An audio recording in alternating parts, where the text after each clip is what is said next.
नमस्कार। आज हम एक ऐसी कहानी में चलते हैं जो लगभग एक सदी तक चली, मतलब पूरे 90 साल।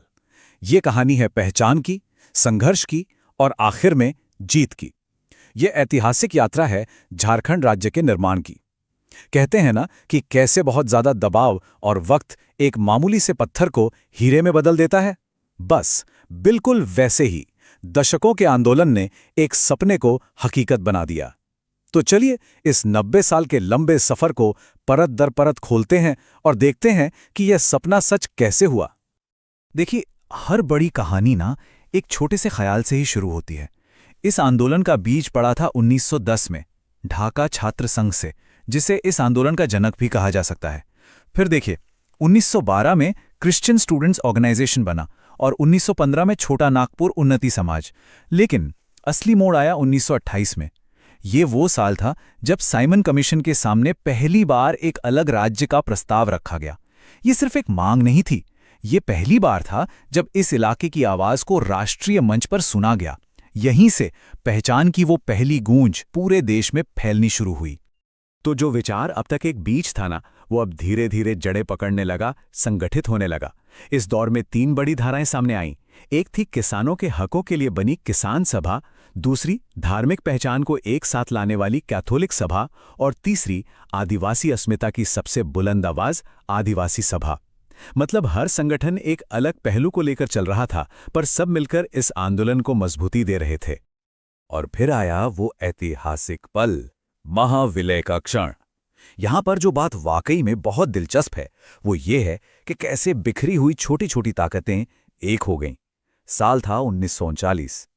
5 अलग अलग संगठन एक साथ आए और उन्होंने मिलकर एक बहुत बड़ी शक्ति बनाई, आदिवासी महासभा। और इसकी कमान किसके हाथ में थी? एक दूरदर्शी नेता, जयपाल सिंह मुंडा, जिन्हें लोग प्यार से मरांग गोमके भी कहते हैं। सच कहें तो ये वो पल था जब कई छोटे छोटे क्रिस्टल मिलकर एक बड़ा, शक्तिशाली और बहुआयामी क्रिस्टल बन गए थे। देश आजाद हुआ और अब इस संघर्ष ने एक नया राजनीतिक रूप ले लिया। 1948 में यूनाइटेड झारखंड पार्टी बनी और फिर 1950 में झारखंड पार्टी। लेकिन 1963 में एक ऐसा मोड़ आया जिसकी शायद किसी को उम्मीद नहीं थी। ये सोचते हुए कि सत्ता में रहकर लक्ष्य जल्दी हासिल हो जाएगा, झारखंड पार्टी का कांग्रेस में विलय हो गया। पर हुआ इसका उल्टा। ये एक ऐसी राजनीतिक भूल साबित हुई जिसने एक मजबूत आंदोलन की नींव को ही हिलाकर रख दिया। उस विलय से जो एक खालीपन आया था ना, उसे भरने के लिए एक नई ऊर्जा सामने आई, और ये ऊर्जा थी छात्रों की। ये दौर था छात्र शक्ति का, लेकिन साथ ही साथ विभाजन का भी। बिरसा सेवा दल जैसे छात्र संगठन बने, ऑल इंडिया झारखंड पार्टी और हुल झारखंड पार्टी जैसी नई पार्टियां भी बनी। सबने आंदोलन की मशाल को अपने अपने तरीके से जलाए रखा। मतलब मंजिल तो एक ही थी, पर अब रास्ते कई हो गए थे। लेकिन जानते हैं, इसी बिखराव और विभाजन के बीच से एक क्रांतिकारी चिंगारी भड़की। 1970 में शिबू सोरेन ने सोनोत संथाल समाज की स्थापना की थी और उसी नींव पर 1973 में एक नई और बेहद शक्तिशाली ताकत का जन्म हुआ, झारखंड मुक्ति मोर्चा यानी जेएमएम। विनोद बिहारी महतो और शिबू सोरेन जैसे नेताओं ने इस आंदोलन में मानो एक नई जान फूंक दी। ये संघर्ष का एक नया, जोशीला और क्रांतिकारी दौर था। अब आंदोलन अपने आखिरी और सबसे निर्णायक दौर की तरफ बढ़ रहा था। 1986 में छात्र शक्ति ने आसू यानी एजेएसयू को जन्म दिया और फिर 1987 में तो कमाल ही हो गया। 53 अलग अलग संगठनों ने मिलकर झारखंड समन्वय समिति जेसीसी का एक महागुट बनाया। उनकी मांग एकदम साफ थी, 21 जिलों वाला झारखंड। और इसी दौरान राष्ट्रीय राजनीति में भी हलचल हुई, जब 1988 में भाजपा ने वनांचल के नाम से एक अलग राज्य की मांग का समर्थन कर दिया। दशकों का दबाव आखिरकार काम आया। चट्टान में पहली दरार पड़ी। 9 अगस्त 1995 को एक बहुत बड़ी कामयाबी हाथ लगी, जब झारखंड क्षेत्र स्वायत्तशासी परिषद यानी जेएएसी का गठन हुआ। इसमें बिहार के 18 जिले शामिल थे और शिबू सोरेन को इसका अध्यक्ष बनाया गया।